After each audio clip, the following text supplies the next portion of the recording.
Meus irmãos, minhas irmãs, boa noite. Que o Papai do Céu permita-nos desfrutarmos nessa tarde e noite da paz e do amor de Jesus. E assim possamos fazer reflexões que se prestarão certamente para a nossa caminhada evolutiva sobre um tema tão importante, sobre uma lição tão valiosa para as nossas vidas, exatamente a parábola dos talentos. Parábola foi uma metodologia pedagógica largamente utilizada por Jesus para nos deixar a sua proposta de libertação, a Boa Nova. E consistia, Jesus, no alto da sua pedagogia, costumava contar histórias do dia a dia, histórias do povo, histórias valorizando a cultura, o momento, e que muitas vezes exigem que nós as contextualizemos para podermos melhor entender a lição ali contida. Dentro de uma linguagem alegórica, Jesus nos convida a refletirmos sobre assuntos de vida eterna. Assuntos extremamente importantes para todos nós, porque nos libertam. Nos libertam desses grilhões que nos prendem ao analfabetismo espiritual. Desses grilhões que nos prendem a um ritualismo. Quando, na verdade, o fundamental dentro da proposta do Cristo é conhecê-la e esforçarmos para assim poder vivê-la ou vivê-las. Na noite de hoje, a parábola dos talentos consiste numa história em que um homem, um senhor, tendo necessidade de viajar, reúne 3 dos seus empregados e dá a eles responsabilidades. Responsabilidades no tocante ao seu patrimônio. A um ele dá 5 talentos. E aqui merece uma ressalva. Talentos era moeda corrente na Palestina. E ele então dá a um deles 5 talentos do seu patrimônio. Outro ele dá apenas 2 talentos. E o outro ainda, o terceiro, ele dá apenas 1 talento. Tudo isso antes de empreender a sua viagem. Retornando da viagem, ele convida os seus empregados a prestar-lhe contas dos talentos que foram postos em suas mãos. Aqueles que receberam 5 e 2 talentos investiram de tal sorte que, ao prestarem contas ao patrão, ao seu amo, o fizeram duplicando o valor recebido. Quem recebeu 5, apresentou 10, fruto daquele investimento. Quem recebeu 2 talentos, prestou conta de 4. Entretanto, o terceiro, que recebeu apenas 1 talento, por ter conhecimento de que seu patrão era uma pessoa muito severa e que costumava colher onde nem sequer havia semeado, são as palavras de Jesus, com medo, enterrou aquele talento. Ou seja, não investiu como os demais. E quando o patrão retorna pedindo contas, ele devolve tão somente aquele talento que havia recebido. Um único talento. O que merece a reprovação do seu amo, do seu senhor, do seu empregador, que o denomina de trabalhador infiel, que não investiu o seu dinheiro de modo que ele pudesse ter lucrado durante o seu período de afastamento. Retira aquele dinheiro que estava de sua posse, manda dar àquele que já tinha 10 talentos, ou seja, que tinha recebido 5 e somou, ficou 10, e condena aquele empregado que ele denominou de infiel às trevas exteriores, onde haveria um choro e ranger de dentes. Em breves palavras, É nisto que consiste a parábola da noite de hoje e que nos compete conversarmos com vocês. De logo é conveniente que nós entendamos que esse Senhor da parábola representa exatamente Deus e a sua justiça. Como funciona a justiça de Deus? É bem verdade que na codificação, nós temos um livro que compõe a codificação, que é o Céu e Inferno e a Justiça Divina, cujo próprio título já mostra bem onde nós encontramos maiores referências com relação ao funcionamento da justiça de Deus. E essas informações servem para nos libertar de certas visões dogmáticas que nos acompanharam desde sempre.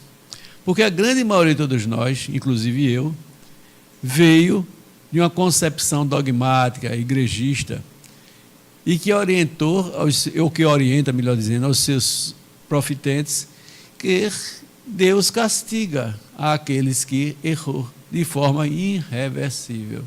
É o chamado dogma das penas eternas. E estudando as parábolas de Jesus, especialmente a volta do filho pródigo, que é uma das mais conhecidas das suas parábolas, observamos que não, que ele está sempre disposto a nos receber de volta ao aprisco paterno. Sempre. Por mais distanciados que nós fiquemos do seu amor, da sua paz. Então, o Senhor nessa hora é a representação. E essa representação precisa que o véu que a envolve seja levantado nessa hora. Ao levantarmos o véu, nós facilmente concluímos que ele ali está representando Deus e a sua justiça. O Senhor. O Senhor que distribuiu os talentos junto aos seus empregados antes de viajar. Mas aí nós nos deparamos com o primeiro grande questionamento. Talvez a primeira grande dúvida que muitos, ao lerem essa parábola, se defrontam.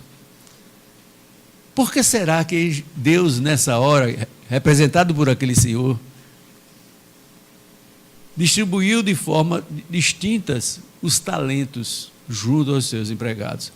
Por que ele não deu de forma igual a quantidade de talentos para cada um? Se nós somarmos 5 com 2, dá 7, com mais 1, 8. Dividir esses 8 talentos de forma igual para cada um deles. Por que não? Dá uma dízima, né? Mas tudo bem. Matemática à parte. Por que ele fez isso? Será que por uma questão de competência? Será que quando Deus distribui os talentos, e a gente vai ver o que significa talentos mais adiante, ele o faz considerando a capacidade de cada um? É bem verdade, meus irmãos, que tudo está atrelado a determinadas circunstâncias. E é bem verdade também que não se trata de uma questão exclusivamente de competência. Mesmo porque, quantas e quantas vezes observamos pessoas que, por herança, são riquíssimas, mas que se mostram extremamente incompetentes, inclusive para gerir aquela herança, e termina na miséria. Quantas histórias temos a respeito de situações iguais a essa? Então não é a questão exclusivamente de capacidade. É preciso que nós entendamos também que reencarnar não decorre de um mero acidente biológico. Não é por acaso que na atual reencarnação, por exemplo, eu vivo essa natureza de vida que eu estou vivendo, como de resto nenhum de vocês aqui presentes. Reencarnar decorre de toda uma programação elaborada no mundo espiritual antes de aqui chegarmos. E essa programação valoriza sobremaneira 2 aspectos que se mostram de fundamental importância na definição daquela natureza de vida, referentemente àquela reencarnação que nós vamos daqui a algum tempo iniciar. Ou que já iniciamos. O binômio, necessidade e merecimento. Necessidades evolutivas e merecimento. Cada uma dessas circunstâncias vem acrescida de aspectos relevantes. Se eu vou nascer homem, se eu vou nascer mulher, se eu vou nascer rico economicamente falando, ou se eu vou nascer pobre. Se eu vou nascer branco ou negro, naquela família ou naquela outra. Tudo isso são aspectos relevantes. O elenco das nossas provações, porque as nossas dores são expiatórias ou provacionais. Nas dores provacionais, nós temos a oportunidade de resgatar os nossos débitos do passado. Nas dores provacionais, nós temos a oportunidade de testemunhar as nossas aquisições do presente. Mas tudo com um único objetivo, que consiste no grande determinismo de Deus para todos nós. Nunca nos afastemos, meus irmãos, de que o grande determinismo divino para todos nós é um dia sermos espíritos puros. Tudo que Jesus nos ensinou nos impulsiona nessa direção. Nos leva a tomarmos o caminho que nos conduz a essa direção. Um dia nos tornarmos espíritos puros. Se de repente, estudando Jesus, tivermos alguma dúvida, a primeira pergunta a ser feita é: o que é que essa lição, de que maneira essa lição, melhor dizendo, poderá me conduzir à minha perfeição? Sempre assim. Outro dado interessante ao estudarmos Jesus é contextualizarmos o texto. Se eu não ficar sabendo, por exemplo, referência à parábola que nós estamos conversando nessa noite, que talentos é uma moeda corrente naquela época, jamais vamos entender. Jesus distribuiu os talentos. Aliás, Deus, melhor dizendo, desculpe. Deus distribuiu os talentos. Significa talentos. Em que consiste essa distribuição? É bem verdade que Jesus, nessa hora, mais uma vez, se utiliza de uma linguagem alegórica. Porque talentos não concebe dentro dessa linguagem em que o Espírito, e tão somente o Espírito que vivifica, segundo Paulo de Tarso, nos permite entendermos que não se trata de dinheiro, mas também não se trata de competência. E que, de repente, numa programação reencarnatória, vamos imaginar que seja definido nessa programação que eu venha com inteligência privilegiada. Evidentemente que cada reencarnação ou cada programação objetiva o desenvolvimento de uma determinada potencialidade, porque, afinal de contas, todos nós detemos em estado embrionário potencialidades. Potencialidades que levaram certa feita Jesus dizer-nos: vós sois deuses. Eu tenho essas potencialidades no campo do amor e no campo da intelectualidade. Todos vocês, no mesmo grau, também têm, mas só que se encontram, tanto as minhas como as de vocês, em estado embrionário, em estado de semente. E precisamos plantar essa semente, porque, sob pena delas não frutificarem. Por outro lado, seriam aptidões. Esses talentos, ao serem distribuídos de forma desigual, teria por referência as aptidões de cada um? Não. Afinal de contas, cada programação reencarnatória visa, conforme dissemos, nos dar condições para a nossa elevação espiritual, para cumprirmos com o grande determinismo divino. Consequentemente, meus irmãos, conforme havíamos iniciado a dizer, quando a programação de repente passa pelo vir com a inteligência privilegiada, é preciso que eu entenda que os mentores espirituais encarregados da nossa programação reencarnatória disponibiliza para nós, em obediência a essas nossas necessidades evolutivas de momento, uma disposição orgânica que nos permita utilizarmos dessa inteligência não somente em nosso benefício, mas principalmente em benefício daqueles que cruzam o nosso caminho dentro dessa marcha evolutiva que nós estamos inseridos. Ninguém nasce com inteligência privilegiada por obra do acaso. Como ninguém nasce com riqueza material por obra do acaso. Como ninguém nasce com poder na mão por obra do acaso. Como ninguém nasce com corpo, fisicamente falando, privilegiado por obra do acaso. Tudo tem uma explicação, tudo tem uma razão de ser, tudo tem um objetivo. E para isso eu preciso dispor de um corpo físico em determinadas circunstâncias que me garanta a execução daquela responsabilidade que eu vim cumprir. Porque todos nós somos missionários. Todos nós. Todos nós estamos cumprindo uma missão quando nós reencarnamos. Uma missão de menor ou de maior alcance, mas sempre uma missão. Maior alcance à medida em que envolve mais pessoas. Um governante de um país como o nosso, por exemplo, ele tem uma missão extremamente cercada de muita responsabilidade. Ele está à frente dos destinos de uma nação. Há muito mais responsabilidade. Um pai, junto à sua família, junto à sua prole, ele tem uma inteira responsabilidade de alcance menor, fazendo comparação ao alcance de uma responsabilidade que compete ao presidente da República. Mas nem por isso estão desacompanhados de responsabilidade. E muitas dessas funções ou dessas missões exigem uma disposição orgânica específica, exigida pelaquela responsabilidade que eu vim cumprir na atual reencarnação. No caso, por exemplo, dos médiuns, quando a pessoa se programa desde o mundo espiritual para vir com a faculdade mediúnica aflorada a nível de trabalho, ele vem com a disposição orgânica que lhe permita entrar em intercâmbio mais fluente com o mundo espiritual.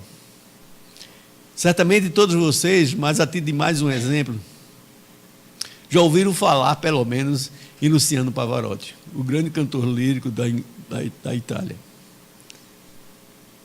Ele não veio com aquela potência vocal por obra do acaso. Foi a sua programação reencarnatória que definiu que ele viria para ser esse cantor lírico, dado o alcance da sua tarefa, ou seja, do seu desempenho. Em quantos corações, em quantas mentes aquele homem chegou, através da sua arte, convidando a refletir, inspirando paz. Para isso, ele veio com a disposição orgânica no tocante às suas cordas vocais, ao seu aparelho fonador, que lhe dava condições, ou lhe deu condições de emitir com tamanha força vocal a maneira pela qual ele desempenhava a sua missão. É uma disposição orgânica. Ou seja, é um talento que foi posto em obediência a uma programação reencarnatória ao seu dispor, sob pena de ele não ter como desempenhar aquela tarefa.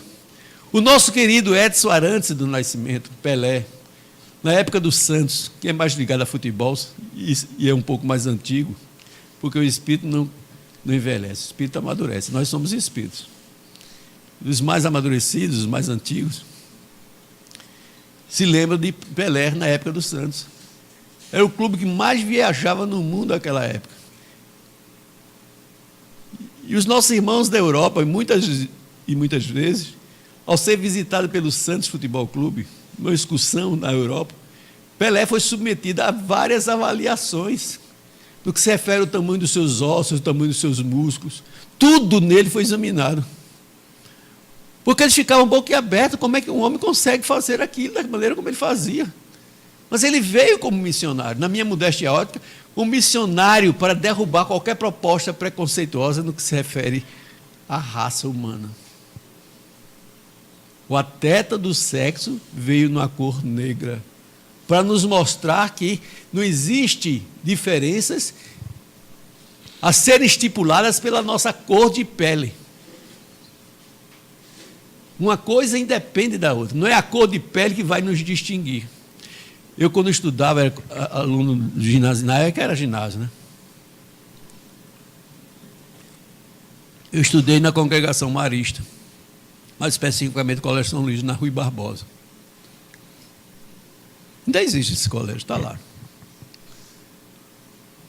E tinha um irmão chamado irmão Lauro, eu nunca me esqueço disso. Ele dizia, ele falava bem baixinho, falava assim, a diferença entre um homem e outro são esses 4 dedos. Ele pegava e botava 4 dedos assim na testa. Esses 4 dedos é que definem as nossas diferenças. E é mesmo. É o que se passa em relação ao nosso mundo interior. Não é a cor de pele, não é a condição socioeconômica, não é a condição religiosa, política, clubística, nada disso. E são meras circunstâncias evolutivas. Então, se eu venho com a necessidade, por ocasião daquela programação reencarnatória, para desenvolver determinada tarefa, determinada missão, porque são missões, eu preciso dispor dos recursos dos quais eu tenho que me valer deles para poder cumprir com aquela programação. Deus não dá fardo pesados a ombros leves. Deus não poderia dar, por exemplo, se valendo da experiência, da referência que fizemos a Luciano Pavarotti, Deus não poderia exigir de um dos seus filhos: você vem para ser um cantor lírico mundialmente conhecido. Mas o seu aparelho fonador não veio em condições para que ele pudesse desempenhar essa tarefa, essa missão, essa responsabilidade proveniente daquela programação reencarnatória. Então, talento não é uma questão de merecimento pessoal, não é uma questão de competência, é uma questão de necessidade,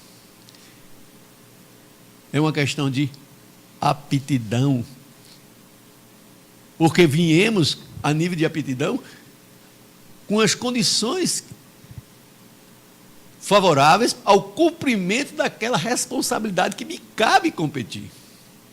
Então, se de repente eu junto oportunidade com aptidão, isso é sinônimo de sucesso, é sinônimo de que eu haverei de aproveitar todos os talentos que foram postos à minha disposição ao longo da minha jornada evolutiva, durante essa minha atual reencarnação. Não. Não basta só a aptidão, não basta só a oportunidade. É imprescindível também vontade. Eu posso ter aptidão, ser uma pessoa apta a realizar aquela tarefa na qual eu vim cumprir. Então eu tenho tudo para cumprir no que tange a aptidão. A programação reencarnatória me deu essas condições. No caso da pessoa super inteligente, conforme estávamos dizendo. Então, temos que vir numa família que nos dê recursos alimentares, de modo a poder eu desenvolver, fisicamente falando, o meu aparelho neurocerebral, de modo a poder demonstrar essa minha inteligência, a inteligência privilegiada em cumprimento à minha missão, fruto de uma reencarnação. Eu tenho que vir numa família que tenha preocupação educacional junto a mim, para eu poder capacitar e trabalhar essa minha inteligência. Quantas pessoas nascem, de repente, com a inteligência privilegiada, mas ela se vê frustrada, ou sufocada, ou atrofiada, melhor dizendo, exatamente porque os pais, relapsos, não colocaram os seus filhos nas condições mínimas indispensáveis para o desenvolvimento da sua intelectualidade e, consequentemente, o uso da sua inteligência privilegiada. Ele vai continuar sendo inteligente, mas ele vai ter dificuldade de expressar essa sua inteligência. Ou seja, ele pode ter a oportunidade, mas, de repente, falta-lhe exatamente os meios indispensáveis para a execução daquela responsabilidade que ele veio cumprir. A vontade é que distingue, muitas vezes, uma pessoa de outra. André Luiz, pela psicografia de Chico Xavier, nos diz da necessidade de preenchermos alguns requisitos em nossas vidas, na consecução dos nossos objetivos. Querer, saber querer e merecer. O merecer corresponde exatamente à vontade que nós nos referíamos há pouco. Eu tenho a oportunidade, tenho uma aptidão, ou seja, tenho condições de fazer, porque a programação reencarnatória me deu essa condição, mas cadê a vontade?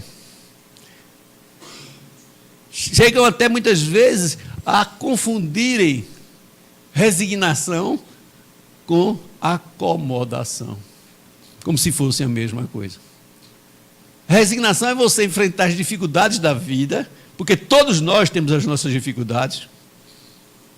Nos diz o poeta Francisco Otaviano, em uma das suas memoráveis poesias, e que de forma resumida poderíamos dizer, nos valendo dessa sua poesia: quem passou pela vida e não sofreu, passou pela vida, não viveu. Todos nós temos as nossas dificuldades. Às vezes a gente pensa que por ser uma pessoa rica, financeiramente falando, destacada na sociedade, detendo poder nas suas mãos, ele não tem nada que dificulte a sua jornada evolutiva, aquela sua atual reencarnação. É as mil maravilhas. Não é verdade. Eu tenho um amigo, à época ele tinha 26 anos, eu também era bem mais novo. e que tem um filho que nasceu numa situação anômala, ou seja, uma limitação congênita, extremamente marcante, que o projeta no leito como verdadeiro vegetal. Ele tem uma vida vegetativa, o seu filho. Um dia, confidenciando, porque ele confidenciava as coisas a mim, esse meu amigo, ele é riquíssimo, nasceu em família rica, ele é riquíssimo. E ele perpetuou essa riqueza da família nas suas mãos. Mas um dia ele virou-se para mim, em confidência, e disse: Alexandre, eu trocaria toda a minha riqueza material para ter um filho em condições normais. Ele disse isso chorando. Será que um homem desse não tem um problema? Lógico que ele tem uma dificuldade. Porque o seu sonho era ter um filho que pudesse brincar com ele, jogar bola, ir para a praia, enfim, passear, sorrir. Porque nessas condições, nem o direito de sentir, de ver, melhor dizendo, o sorriso do seu filho ele tinha, porque o seu filho não sorria. Mas quase uma espécie de quase que um vegetal em cima da cama. Então a gente pensa muitas vezes, fulano tem dinheiro, ele tem um posto de destaque na sociedade, ele é feliz, ele deve ser uma pessoa extremamente, tem tudo para ser feliz. Não tem tudo para ser feliz. A felicidade é construída a partir de nós mesmos. Ela está tão próxima de nós e que nós muitas vezes nem sequer imaginamos. Porque, na verdade, ela se encontra dentro de nós, em estado embrionário. E que para que possa brotar, é preciso que nós investimos na direção correta. Investimos aonde ela se encontra, dentro de nós. E para isso, meus irmãos, é necessário termos aptidão, desfrutarmos da oportunidade e termos vontade, termos iniciativa, querermos fazer. Tem uma passagem do Evangelho que, quando todas as vezes que eu falo em querer, vontade, coisas desse tipo, me vem à mente. Eu estou falando do cego Bartimeu.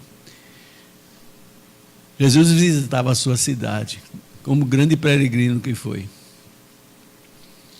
Uma multidão cercava Jesus. Bartimeu, que era cego, teve notícia de que Jesus estaria visitando aqui alguns dias a sua cidade. Preparou-se para se encontrar com ele. Ele tinha um pedido especial a fazer a Jesus. Ele queria voltar a ver.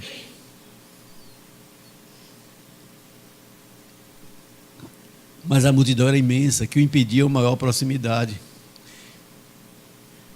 Ele estava em desvantagem, além da multidão, ele não tinha as vistas, o que dificultava ainda mais a sua proximidade a Jesus, uma proximidade física. Mas ele tinha a voz. Às vezes, quando a gente olha, não vê nenhum recurso, não vê nenhum talento ao nosso dispor. Temos. Ele tinha a voz, ele não tinha as vistas biológicas, mas tinha a voz. E se valendo desse recurso da voz, é que ele começa a gritar: Jesus, filho de Davi, tem misericórdia.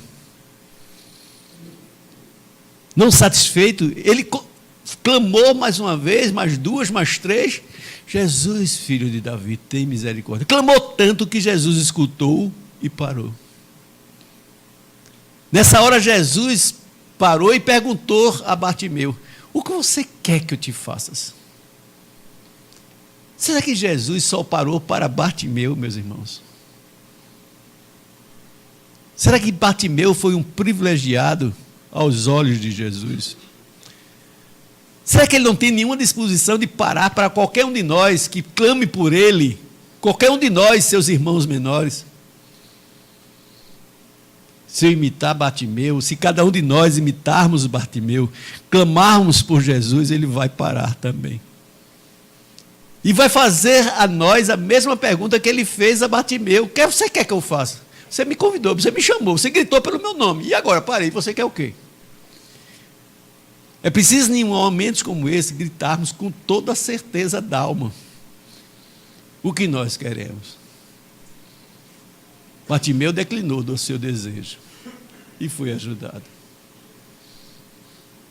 Libertou-se da cegueira biológica. E pôde entender que a sua pior cegueira, que levou a ficar cego biologicamente falando, se prendia ao espírito. A cegueira espiritual, que é a pior de todas as cegueiras. É a pior de todas as cegueiras. Aquele que não aproveita os talentos que são disponíveis ou que estão dispostos à sua mercê, eles são cegos espiritualmente falando. E muitos deles reclamam por falta de oportunidade.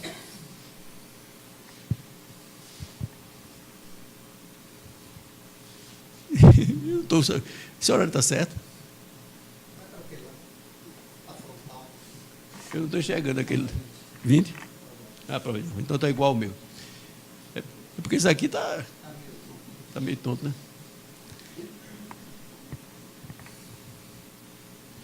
Não está tão tonto assim, não. Está tão tonto assim, não. Eu é que estou meio tonto, deslocado do tempo. Tudo bem, então, Bartimeu clamou e recebeu. Então, tem muitas pessoas que dizem, eu não faço porque eu não tenho oportunidade de fazer.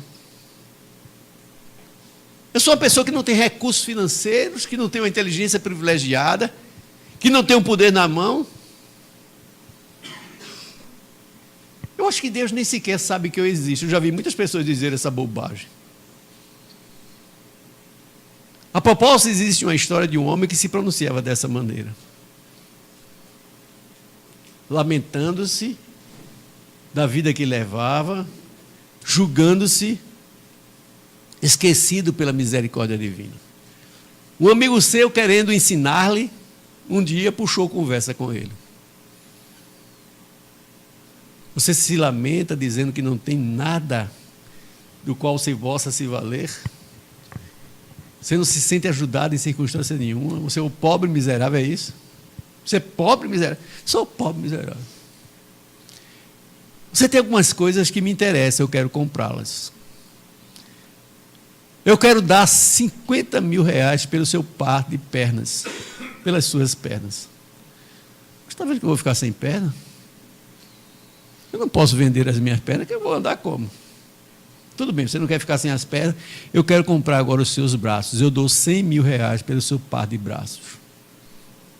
A resposta foi a mesma, não tenho como vender. Então tudo bem, você não quer ficar sem, eu quero os seus olhos, 200 mil reais pelo seu par de olhos. Na verdade, o amigo queria ensinar e ensinou. Nós somos riquíssimos, meus irmãos.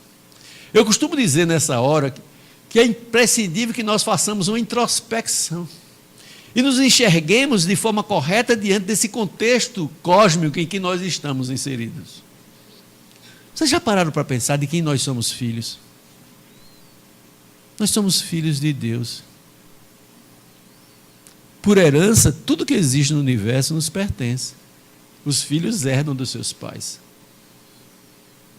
Os pertences dos seus pais. Vocês sabem quem é o nosso irmão? O nosso irmão mais velho? Jesus. Jesus é meu irmão. Será que dentro dessa realidade, que através de poucas palavras, de forma tão simplória, fomos convidados a refletir? Será que eu tenho alguma coisa no sentido de achar ou de poder dizer que eu estou desamparado? É nessa hora que nós somos convidados a fazer a distinção entre acomodação e diligência.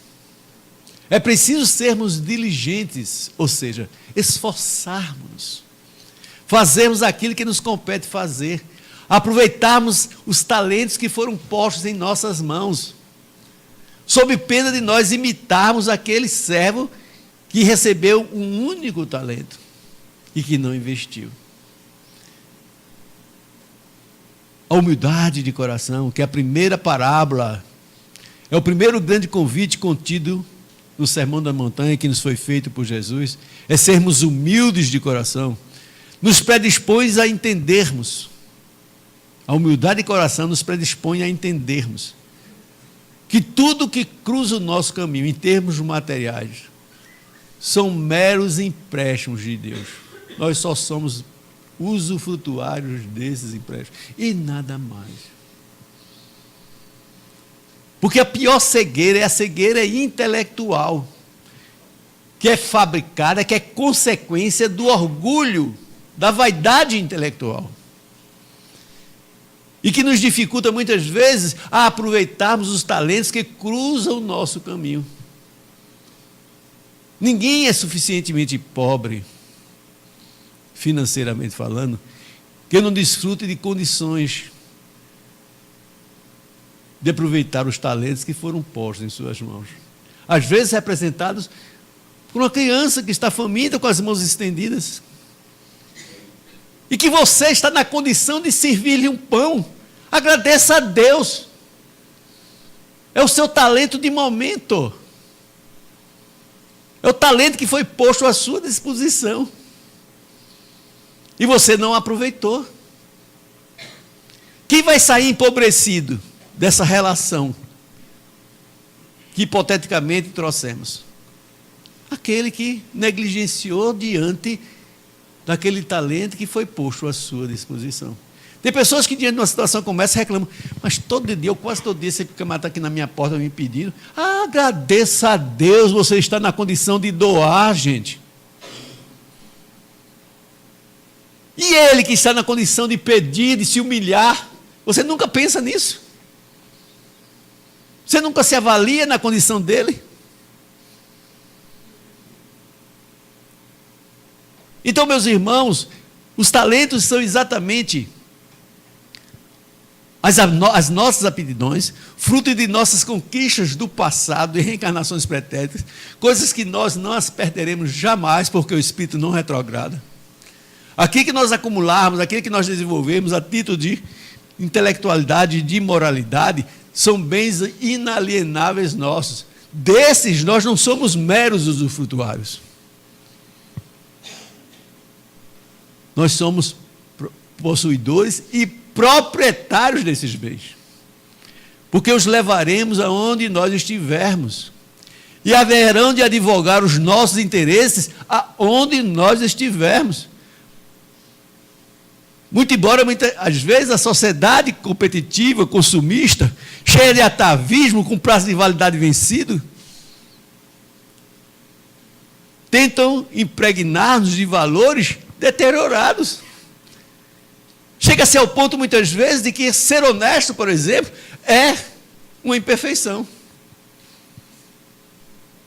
É você estar na contramão da história, do contexto que nós estamos inseridos. Mas de que adianta acumularmos bens, conforme nos mostra Jesus? Acumular todos os bens e perdermos a nossa alma. De que adianta? O homem quebra lanças, investe de forma desmedida, ultraja o mais elementar do seu direito do seu próximo, contanto que ele acumule bens materiais. Para quê? Para que tantos bens materiais? Tem pessoas que não sabem nem as propriedades que possuem. E querem mais. Mas para quê? Para fazer o quê? Para fazer o quê? Está conquistando todos os bens e está perdendo a sua alma. Só que nós somos almas, meus irmãos. E segundo essa parábola de Jesus, a parábola dos talentos, seremos cobrados. Seremos indagados. O que tu fizeste dos talentos que foram postos em tuas mãos? Essa mesma pergunta que o Senhor, depois que voltou da viagem, na parábola de Jesus, fez aos seus empregados, prestar conta dos talentos que eu coloquei nas mãos de vocês. E quem haverá de nos cobrar? Nós mesmos. Diante da televisão da morte, passa-se na nossa tela mental, de uma rapidez incrível, entre aspas, o filme de nossas vidas. Fecha aspas. Onde nós seremos interpelados por nós mesmos, a respeito do que nós fizemos no uso do nosso livre-arbítrio. Dos talentos que cruzaram a nossa jornada evolutiva por conta daquela última reencarnação, que está dando naquele momento seus últimos suspiros. É a nossa consciência que vai nos dizer, assim como o Senhor da parábola, o que fizeste dos talentos que foram postos em tuas mãos. Aí aspectos relevantes da nossa vida, daquela reencarnação que está findando, serão repassados a nível de lembrança diante de nós. E a maneira pela qual nós nos comportamos, psíquica e emocionalmente, diante dessas lembranças, definirá para nós a morada da casa do Pai para onde haveremos de nos dirigir. há muitas moradas na casa do meu pai. Aquele servo negligente, aquele a qual foi dado apenas um talento, ele certamente será acusado por si mesmo e por mais ninguém. Deus, ele é tão sábio que ele dispõe o tribunal que haverá de nos julgar dentro de nós mesmos, de tal sorte que nós não poderemos jamais pretextar injustiça.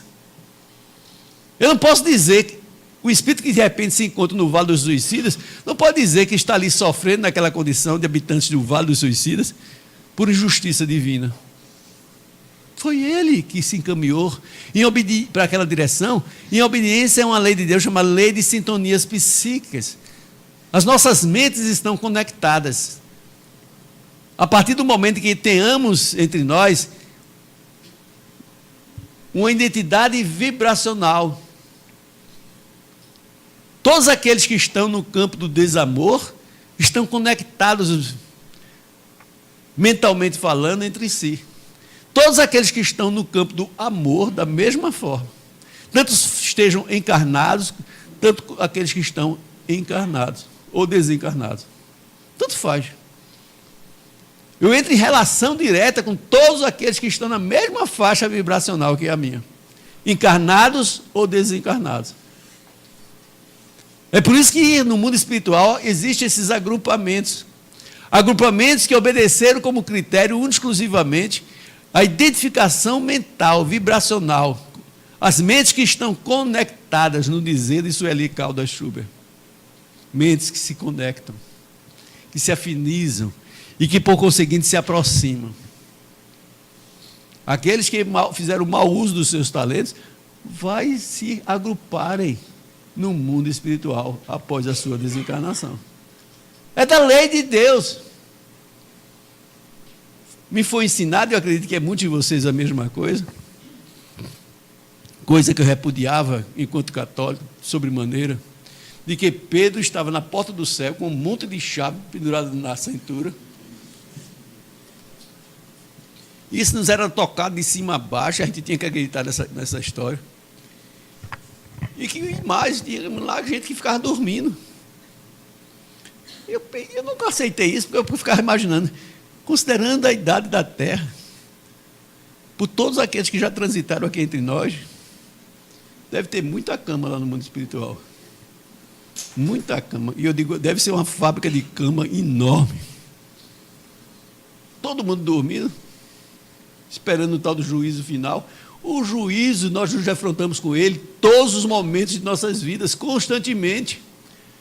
Por aqueles que não aproveitaram os talentos que foram postos em suas mãos, as oportunidades que cruzaram a sua vida, lhe dando a oportunidade de viver Jesus, de se aproximar dele, de viver o amor. Todos esses estão conectados entre si. Deixemos, por conseguinte, meus irmãos, que Jesus cresça dentro de nós. Nós temos um Cristo interno. Todos nós temos um Cristo interno, que representa exatamente a nossa imensurável capacidade de amar. Todos nós. A capacidade que eu tenho de amar é igual à capacidade que vocês, individualmente falando, também têm. Deus não faz diferenciação entre nenhum dos seus filhos. Os talentos, às vezes, vêm em proporções diferentes, em função dos nossos merecimentos, em função das nossas necessidades evolutivas de momento, em cumprimento àquela programação reencarnatória que nos referíamos há pouco. E é preciso que nós entendamos que à medida que recebemos mais, é porque nós fizemos por onde receber mais talentos. A quem muito foi dado, nos diz Jesus, muito será pedido. A responsabilidade que bate à minha porta são compatíveis com a minha capacidade de absorção dessa responsabilidade. Nós não poderemos dar um fardo mais pesado que a nossa capacidade de carregá-lo. Não poderemos. A propósito disso, a propósito do nosso fardo ser compatível com a nossa capacidade de carregá-lo, me veio à memória a história de uma senhora. Na época ela tinha 82 anos. Hoje ela se encontra no mundo espiritual. Já faz um bom tempo que isso aconteceu. Eu era presidente do grupo da Fraternidade Espírita Guilherme Domênico, com casa lá no Bairro Novo, em Olinda. E ela era uma trabalhadora assídua. Aproveitava todos os talentos que a vida lhe oferecia, de maneira mais crística possível. Além de ter uma mulher já com certa idade, ela também era gorda, obesa. Um dia me confidenciou: Alexandre, a maior vontade que eu tenho é poder fazer um dia a campanha do quilo. Eu disse: por que você não faz a campanha do quilo? Ela deu 2 passinhos para trás e fez assim, como que eu me convidando a olhar para ela. Eu disse: para mim você não está dizendo nada. Alexandre, raciocina, eu saio com um saco pedindo de porta em porta. De repente eu começo a receber doação. E a doação vai ficando pesada, o saco vai ficando pesado. E o que é que eu faço nessa hora? Eu não tenho condições de carregar um saco muito pesado, Alexandre. Ele disse: se o saco ficar pesado, você deixa o saco na calçada. Ou você acredita ou você não acredita, gente. Ela regalou os olhos: Alexandre, você sabe o que é que você está me recomendando? Sei, é exatamente. Se esse saco ficar pesado, esse fardo não lhe pertence. Deixe na calçada. Agora você tem que ser judicioso consigo mesmo. Você não pode, a pretexto de o saco está pesado, se desfazer de qualquer incumbência que lhe compete fazer, da sua responsabilidade fazer. Ele quer dizer que eu deixo o saco, deixe e vim embora. O saco não é seu, o saco não é seu fardo, esse fardo não lhe pertence. Passou-se o tempo. Dias depois ela veio conversar comigo, estava toda sorridente. Ela finalmente conseguiu realizar o seu sonho, que era fazer a campanha do quilo. E ela disse-me: Alexandre, eu só me lembrava de você. Todas as vezes que eu recebi uma doação, eu dizia: pronto, o saco agora vai ficar pesado. Eu vou deixá-lo na calçada. Mas você acredita, Alexandre?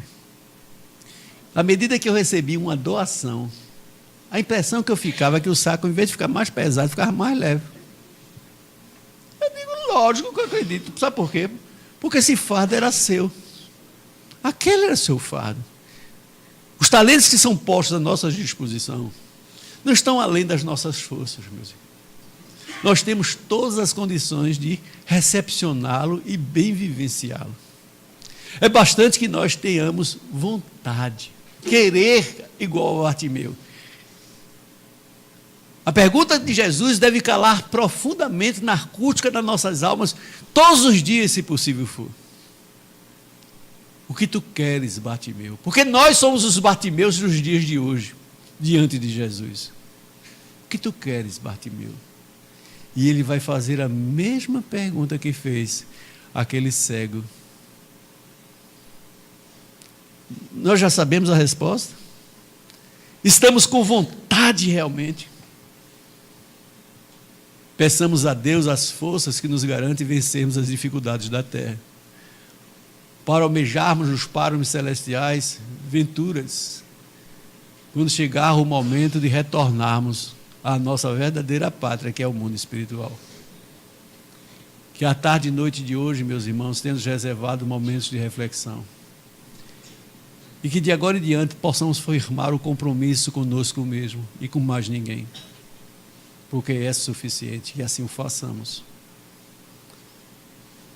De agora em diante vou me esforçar ao máximo, para que todas as vezes em que eu for presenteado com um talento, com a oportunidade de servir a Jesus, através dos seus irmãos menores, daqueles que cruzam o meu caminho, daqueles que dividem comigo esse momento evolutivo,